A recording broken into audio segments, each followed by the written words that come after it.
Thank you so much for staying with us. We now bring in lawyer Fred Nzeako for his own perspective on the election in Edo State. He will also be addressing the legal angle to the build-up. Thank you so much for joining us, Barrister. Thank you.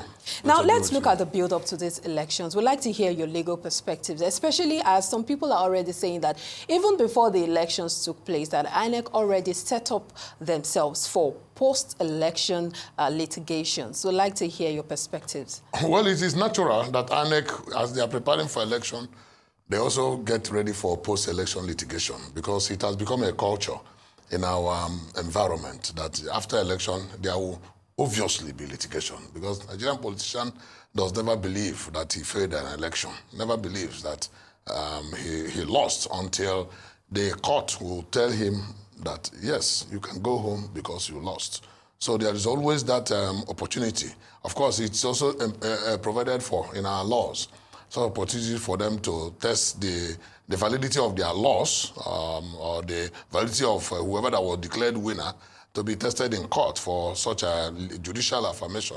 So it is natural that INEC should be getting ready for that. And but what is important is that once the election itself is free, fair, credible, and without a lot of issues, then so many people may not want to go the way of litigation.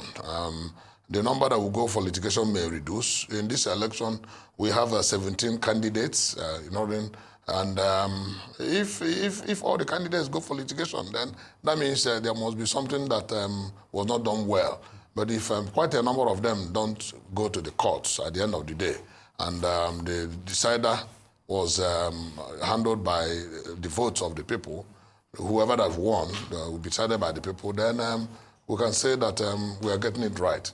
And of course, you recall that there has been a lot of litigations, pre-election matters, virtually in all political parties on issue arising from the party primaries.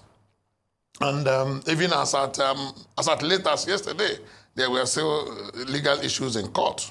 As late as yesterday, trying to, but those are we can say those are politicking in our climb, and which we want to believe that the earlier we understand that politics is for the service to the people, such issues will begin to taper down.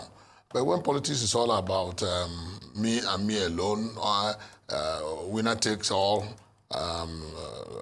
personal aggrandizement and all that, then that's where you begin to have the incidences of desperation, whereby people will no longer be running for elections because they want to serve, but because they want to make one form of political capital out of it, or one form of personal interest out of it, or the other. But we want to see that this Edo election being the very first major one as we march on towards 2027 general election. There are some others still coming on the way. Ondo is coming, Anambra will come later on. But the money should say what the day will be like. So let's hope and see at the end of the day how this election will pan out. Okay, all right. Let me let you come in here, because when you say free and fair election, yes, and political actors are looking for the slightest infraction to go to courts to nullify the election, then how can we ever come to that point when we know that the slightest or the failure to probably dot an I or cross a T is enough to head to the tribunal or the courts? Then why do we even bother in the first place? Because we know that it's becoming rampant and it's becoming outrageous also, that the slightest infractions right now, because when INEC will tell you that the pre-election trials they actually go through is actually increasing on a scale beyond their own imagination. Yes, one of the major reasons why we have a lot of pre-election matters is when the party primaries are not conducted following due process of law, due process of the provisions of the constitution of the party, due process of the recommendations and the provisions of the Electoral Act, and due process of the regulations of the regulating body, INEC.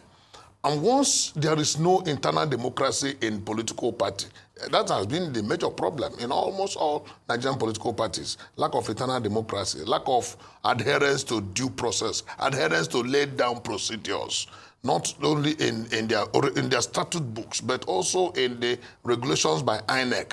Then it will lead a lot of people to go to court. We're in a situation where some big men in the political parties will want to push down their own agenda, not the agenda of the people. Because in party primary, it is say the people, the members of the political party that will determine who will fly the flag.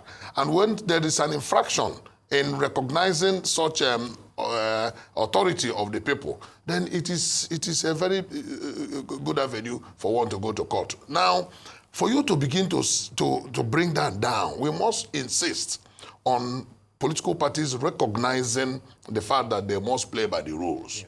That is number one. Then another thing that causes that is that in any manner, or rather in any situation where there are contentions, and such contentions would either throw you up or bring you down, people look for the slightest loopholes. There's one saying we used to say in law, that we are not masters of the law, but masters of its loophole.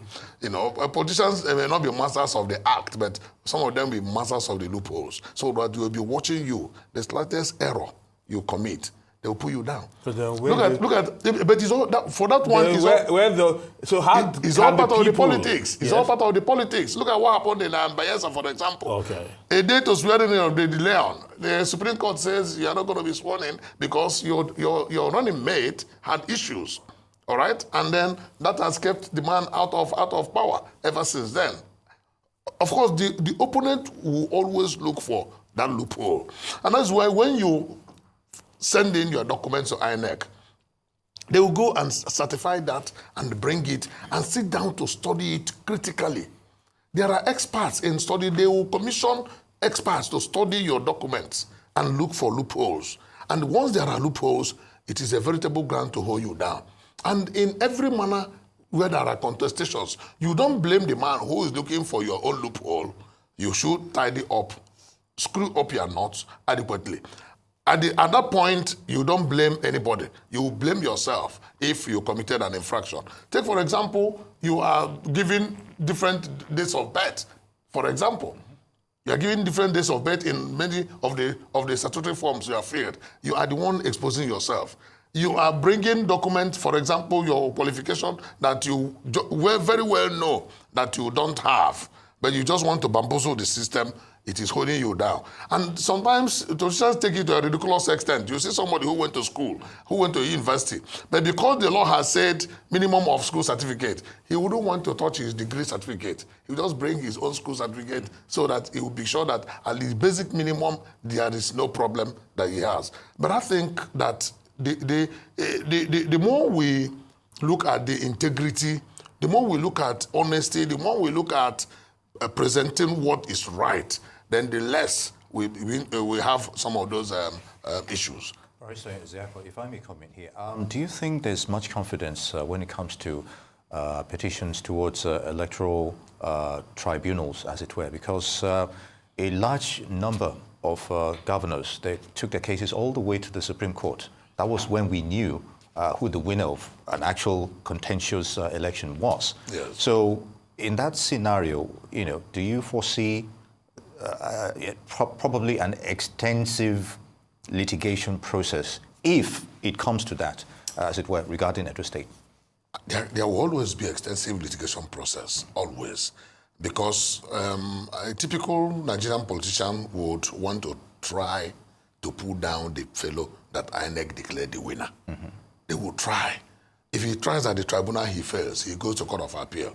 He used to end at Court of Appeal, but when it was now extended to Supreme Court, they will want to go to Supreme Court. Most of them will want to hit to the Supreme Court. And along the line, they are looking for loopholes. Not only technical loopholes, they are also looking for factual and evidential loopholes. And anyone that they see, they will clutch to it and then continue to run with it to the courts. But what is most important is if INEC and all the agencies of government, all the stakeholders that determine who flies the flag of the party, if they do all they should have done, take, for example, the issue of qualification. If certificates were presented and they were scrutinized before the people were presented to the people, before then all that will go away. But you now say that it is not the duty of INEC to go and scrutinize your certificate because that will be giving INEC so much burden. Then the next issue that we should even worry the people about whether there will be much contention in court or not is how well has the election been conducted? If election has been conducted well, to the extent that majority of the people would be convinced that this election has integrity, that the conduct is free, fair, and credible, it will send a signal to those who may want to go to court that it might amount to a waste of time. But to get that done, we have propounded a lot of theories, one of which is to ensure that INEC is put on the spot. There is a natural presumption of regularity that once INEC has declared an election result, it is presumed to be correct. It is now the duty of whoever that is contesting that result to come and prove its incorrectness. And we have said it is wrong, that the coin should be flipped over, that INEC should be the one to be put on the spot to come and convince the court that what they announced, that the result, the election they conducted and the result they announced was correct. In this case, the onus of proof will shift. Now, will shift from the contender to INEC, because INEC was the one that conducted the election. And we believe, those of us in the school of thought believe that if that is done, it will make INEC to sit up. Because some of the challenges that we have is that a lot of INEC officials and INEC staff on election day care less about the outcome.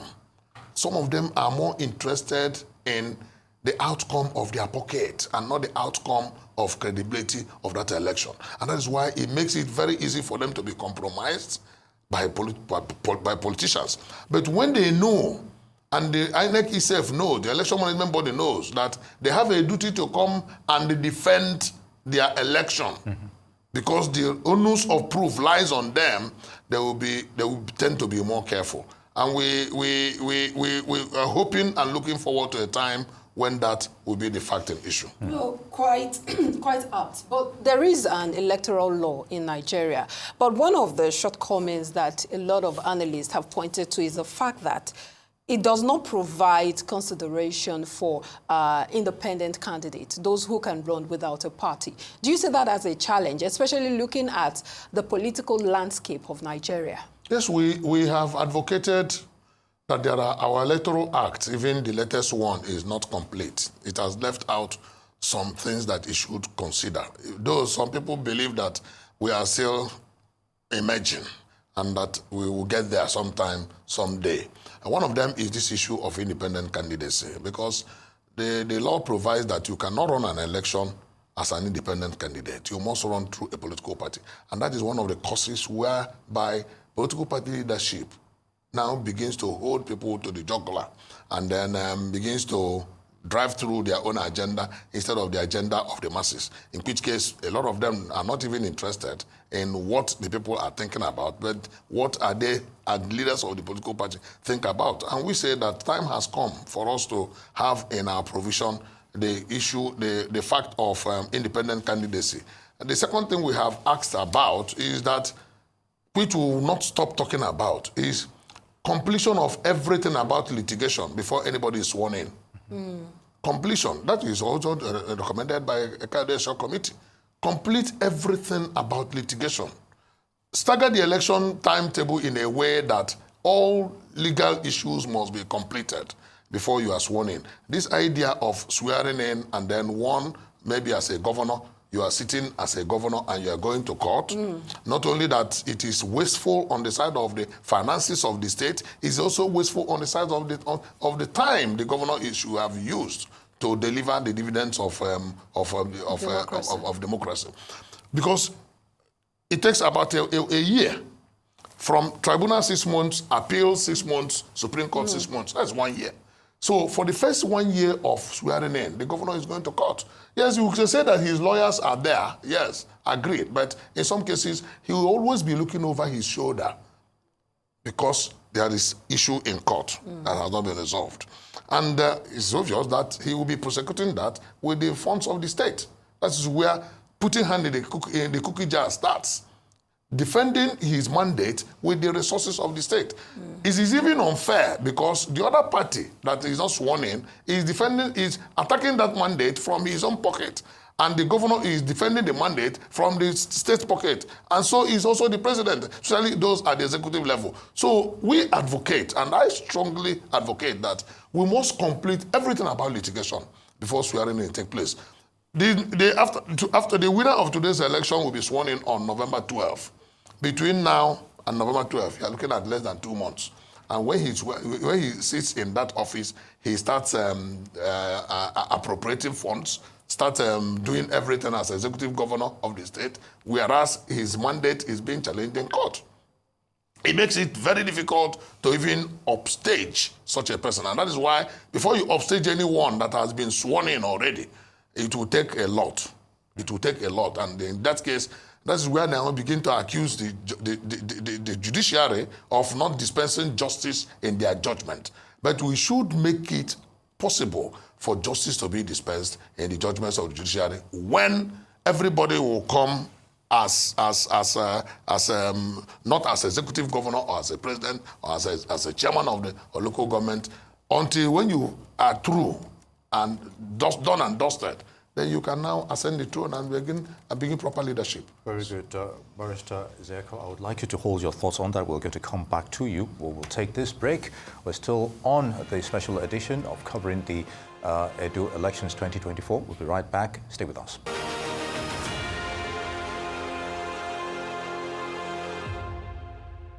It's good to have you back. We're still with lawyer Fred Nzeako for his perspective on the election in Edo State. Aaron? Yeah, so we've been speaking about the dimension the political process is actually taking. Yes. But when you look at it intricately, it's almost subverting the will of the people, because this is about not what politicians do want. Democracy is about the people coming together and choosing what will lead them. But if we have to start delving into the road of technicalities to determine, because some people still feel aggrieved in Imo State that their choice was never manifested. Rather, the courts, the Supreme Court to be very precise, decided to give them who they didn't vote for. How do we level up this, and how do we reconcile this whole anomaly that has become a normality when you look at the political sphere in Nigeria? Yes, I thank you for bringing that up. It's obvious that the will of people is subverted on two fronts. One, when their votes don't count, in so many ways, either on the day of election, at the point of collation, or even at the end when the matter has been emptied up in the courtroom. And it is the responsibility of the election management body to sustain the will of the people. And that is why we were talking about the issue of IREV and the issue of collation. Because when we talk about IREV does not manufacture result. But IREV is like a blackboard where the whole thing is displayed real-time online. It minimizes the tendencies for manipulation. Because the major problem is not only at the point of voting, but at the point of collation. When you are collating, if you are there at the collation room, and you see somebody collating 110 plus 110, that is 220, the same person can just, instead of 2, put 4. Automatically has added 200 votes. And it will be hidden. Because the collation goes from stage to stage. You collect at the polling unit from EC8A. You collect at the ward level. You collect at the local government level. You now collect ultimately at the state level. I'm talking about when it is governorship election. If there is an introduction of wrong figure at any point, it is usually very difficult to find it out. And but if there is movement of the result to IREF, as you snap the EC8A after the counting of calculation of a result, you push it. You snap and send. Everybody, even people that are at home, will be aggregating the whole thing. And it becomes easy for one to find out or dictate an error. If eventually the correct collation is, say, 220,000, and somebody is now calling 280,000, another person will say, no, this is what I got. But with this manual collation, you are not there.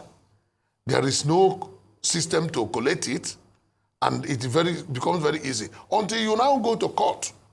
Because what happens is that when political parties now begin to reconcile their results, that the results they got from their agents in the field, it's not adding up. They now say, no, we are going to a tribunal. We're going to court. Now, the whole thing now goes to court. The Imo State own that you gave as an example messed up the health system. We cried about it. We said this is wrong. But for whatever reason known to the authorities, they upheld it. And at the end of the day, the Supreme Court had to revisit it again and say upheld it. Justice Sentus Nweze said this will haunt Nigeria for a very long time. Sentus Nweze of blessed memory. And I tell you that up to today, it's still haunting us. Until we begin to clean up that mess. And how do we clean up? Ensure that things are done right. The 2023 election came with a lot of brouhaha, came with a lot of contention across board, and gave INEC very terrible name because they overpromised and underdelivered. Now we are telling INEC, this Edo election, start cleaning your name from this Edo election. And that's why they swore that results will be transmitted real-time online. When they call it electronic collation, it's not electronic collation. The collation will still be done manually, but it will be seen real-time online, so that incidences of human manipulation will be minimized and possibly removed completely at the point of collation. Because we find out that in election in Nigeria, the problem starts when you have arrested the problem. All eyes are always at the polling units. But when you have arrested all that problem, the bigger problem will come at the collation center. The bigger problem comes at the collation centers. And if it cascades up and gives you a result that is far from what the people expected. So in order to ensure that that does not happen, we have to make sure that we deploy electronic system. And that is the essence of the beavers. When result in the beavers does not correspond with the result on paper, you know that something is wrong. And it will be immediately interrogated that what you have, the accreditation in the beavers, does not correspond with the result on the from EC8A. Immediately you begin to look for where the problem is. And INEC should give authority to its presiding officers at the various polling units to ensure that there is correspondence. There is no differential between the beavers holding in accreditation and the final result that you have at the end of polling, so that the beavers can now snap it and then transmit.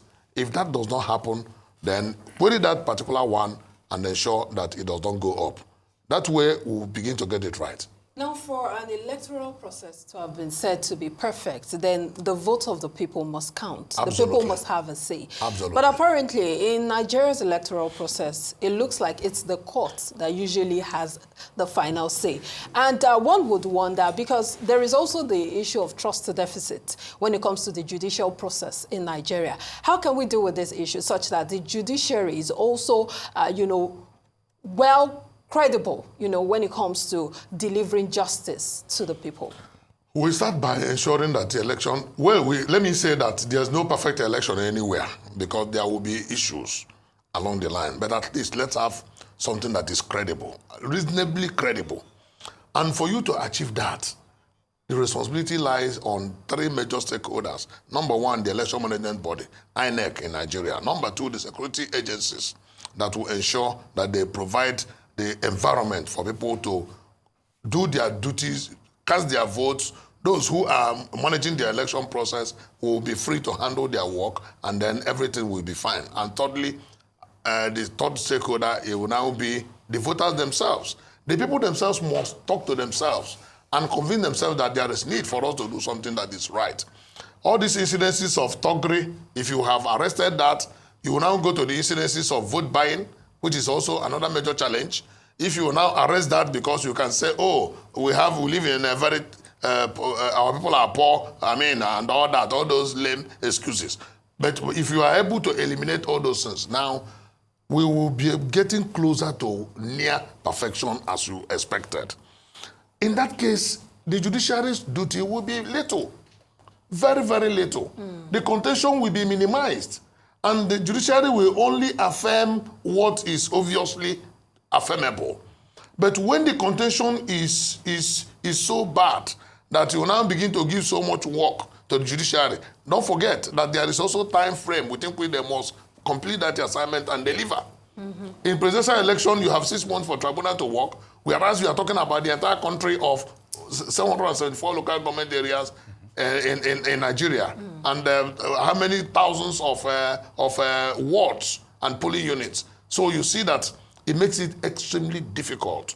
But if all those primary, basic, fundamental measures are put in place, the work of the judiciary will be minimized. And over time, politicians will now learn that, because such contention, you don't see that in advanced countries, because you are not going to court for any major reason. You are just going there to waste your time. And once the court finds out that you are wasting time of the court will slam you with some charges for wasting its own time, with some penalties. And we'll begin to see that we are getting it right. But in any contentious issue, you don't blame the judiciary for rising to the occasion, because that is their responsibility. All right. We're just talking about the place of Philip Shuaibu and, of course, the other fellow in terms of recognizing the issue of the governorship here. Yes, he only has a few months to go before all of this is over. So, what is the legal implication of the court accepting him, bringing him back? But then again, there's a reluctance on the part of the incumbent, outgoing governor, as it were. Well, the situation gives an impression as if Edo State has 2 deputy governors, one official, the other unofficial. Philip Shuaibu being the official one that started with Obaseki and then was thrown out and returned by the court. But the other one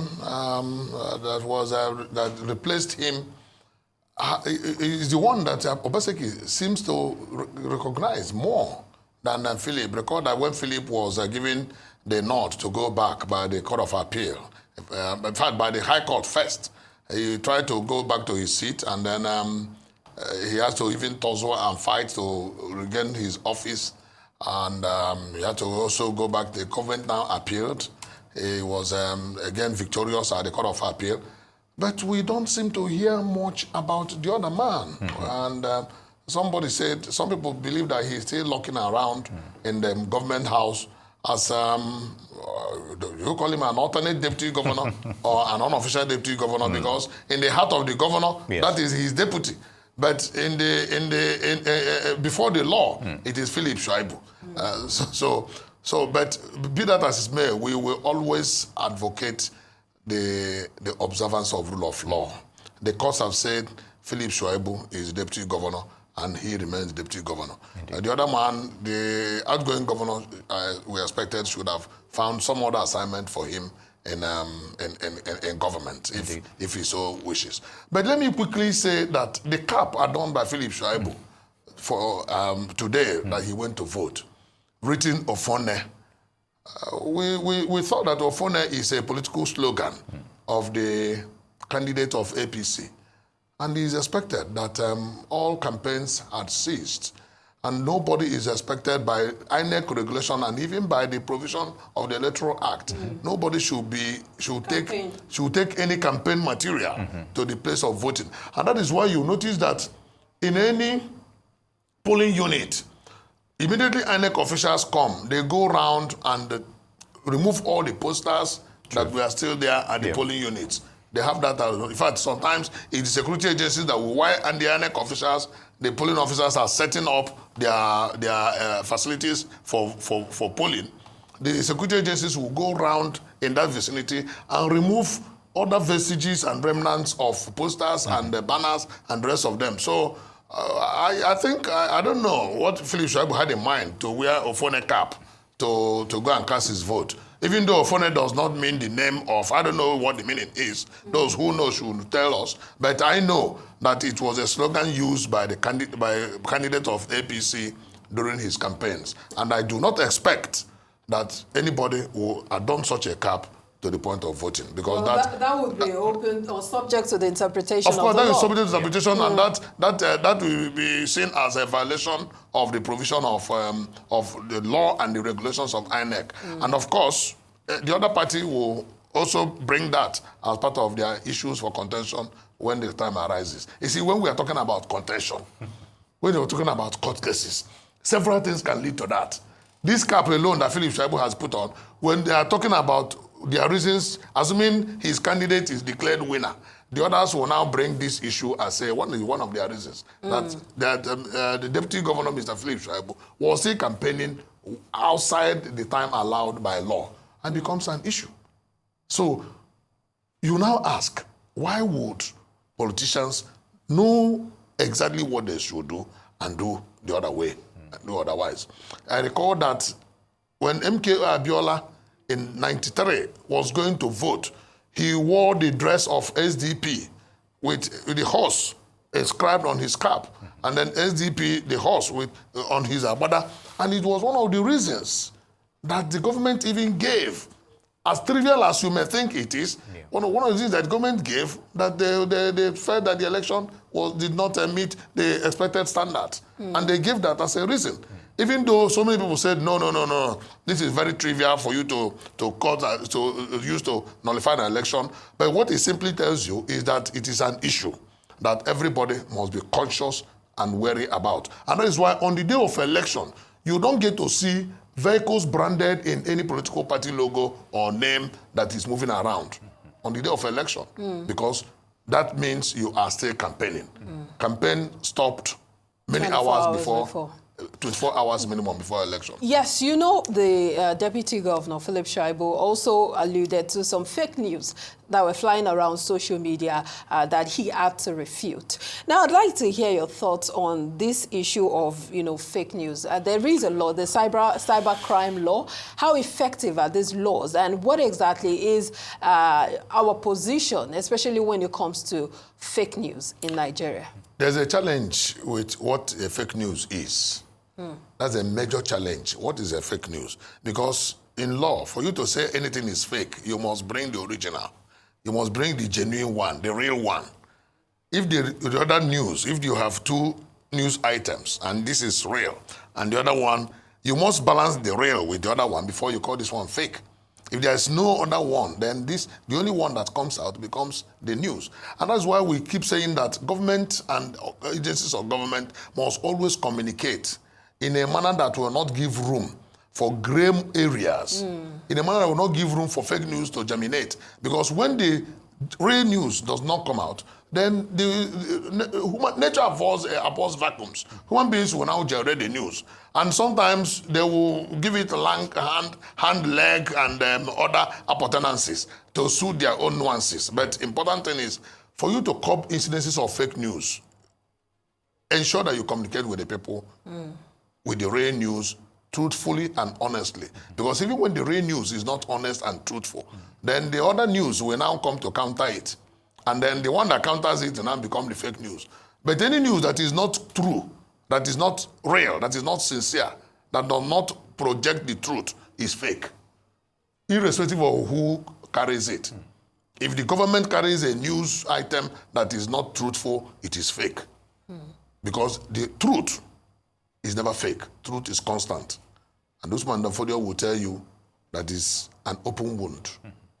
And only truth will heal the conscience of an open wound. Truth does not bend. Truth is so strong that it doesn't bend. And anybody who tries to drop anything other than truth that truth, that thing he dropped, will now go far. The truth will catch up with it and cut it short. China will tell you that, Chinese proverb will tell you that no matter the distance, falsehood goes, truth will always catch up with it, overtake it, and make a mess of it. So we cannot stop fake news if we don't face the truth. That is important. All right, just to quickly address that, I did a little bit of digging, and the meaning of the Ophone means it is finished. And okay, Ophone means it is finished. Yes, it is finished in Edo State. I don't know the particular origin of the particular language, but it's almost like a slang being used. And some will say that at a certain point, there were some supporters of the PDP who were chanting that to the governor, talking about Godwin Obaseki, that his time or his chokehold on the people is over. So, if I read what you want to read to it, it doesn't seem to be. Well, the same way that the one we saw in Kwara then, Otoge. Yeah, Otoge. Otoge. Yeah, for example. Yes, Otoge. It was a political slang. Yes, a political slang. It cannot be seen as a campaign slogan of some sort. But if you use such slang during campaign, are you supposed to use it on the day of election? But it doesn't. The slang does not ascribe, or the meaning does not ascribe it to one person or the other. Like you said, it's still open to interpretation. It is, exactly. It's open to interpretation. It's arguable and open to interpretation. Okay, as we actually press it further, we'll be speaking about how things have unraveled in Edo State. Yes. And as from our reports, it seems to be peaceful. Things seem to be going on smoothly. And more importantly, INEC has said that everyone who actually showed up to any polling units, over 4,000 of them in the state, before 2:30, will be given the opportunity to exercise their franchise. Absolutely. And what do you make of this? Because they say they are in Abuja monitoring the situation and ensuring that everyone in Edo State, or the 2.2 million registered voters, be given the opportunity to exercise their franchise. The news we are getting from Edo is exciting and heartwarming, because the build up to the election, there was a lot of apprehension, or there was a lot of trepidation. There was a lot of fear in the minds of the people that there could be incidences of insecurity, incidences of brigandage, and all that. But information we are getting from Edo shows that the election has been mainly peaceful, and people had been conducting themselves in very civil way and manner. And in that wise, we have to commend the security agencies, the police and the sister agencies, to have done a very good job of ensuring that there is no fear in the minds of the people, and that the people were allowed to come and vote. We also want to commend the people of Edo State for coming out to exercise their franchise. It's at the end of the day that we will know the percentage of number of people that came out of the 2.2 million registered voters. Usually, we don't usually have more than 35-40%, compliance. Yes. But let's see whether we will still hover around that figure, or whether there will be an improvement. And it is heartwarming that there is a relative peace. And we hope and expect that such peace will continue. That trajectory of peace will continue at the point of collation, and then at the point of announcement of results, such that the Edo people's voices will be heard, and their votes will count, and the people will be happy for whoever they have elected. Because the beauty of this kind of democracy is that when you look back, you remember the people that stood under the rain, and learned that it rained in some parts of Edo State. Yes, it did. Yes, that it rained in some parts of the state. So people now defied the rain, came out to cast their vote, to give you that mandate to lead. You have a responsibility to honor such sacrifice and to honor such trust that they have to have given you their mandate, and ensure that you give them good qualitative leadership, and not only to go sit there as an emperor and begin to enjoy on behalf of the people. I always like that statement by Bishop Matthew Kuka, that we do not elect politicians to go and enjoy on our behalf. The enjoyment should go round. While you are enjoying as an elected leader, ensure that your people that you're representing are also enjoying. And that will now follow the natural doctrine propounded by Jeremy Bentham, where he said that in an environment where there are greatest goods for greatest number of people, you can say that the economy is doing well. But in a situation where very few, minute number of people are enjoying at the detriment of the majority, you cannot say that you are doing well. So we want to urge the elected officials to ensure that there is greater good for the greater number of people in those states. Barrister Nzeako, I would like also to go back to that hypothesis you propounded earlier about INEC, really should be on trial in some cases here. And the issue of rather than having individual litigants, having to be going to court and doing the backbone of their petitions, as it were. So have there been specific cases or scenarios where that has actually happened before, that INEC is on the defense here in court regarding contentious elections, as it were? Yes, for every election, once INEC has announced their result, they go on the defensive. Because the INEC legal team is in court to defend that election result. The one who was announced winner is there to defend the victory. Then the other one who lost is there to pull down that victory. You don't see that it's a case of 2 against 1. INEC has announced the result, is no longer an impartial umpire. It has taken side in defense of the result it announced. The man who they gave the victory is defending that victory that was given to him by INEC. Whether it was actually given to him by the people or not, it is now left for the court to determine whether this victory that INEC and the winner are defending, does the victory follow the line of victory given by the people. The contender is saying the people didn't say so.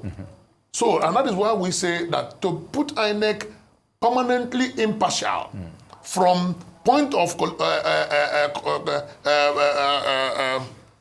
election up to the point of defense in court, INEC will remain impartial if INEC has to come and if the table turns and INEC will now, the burden of proof lies on INEC.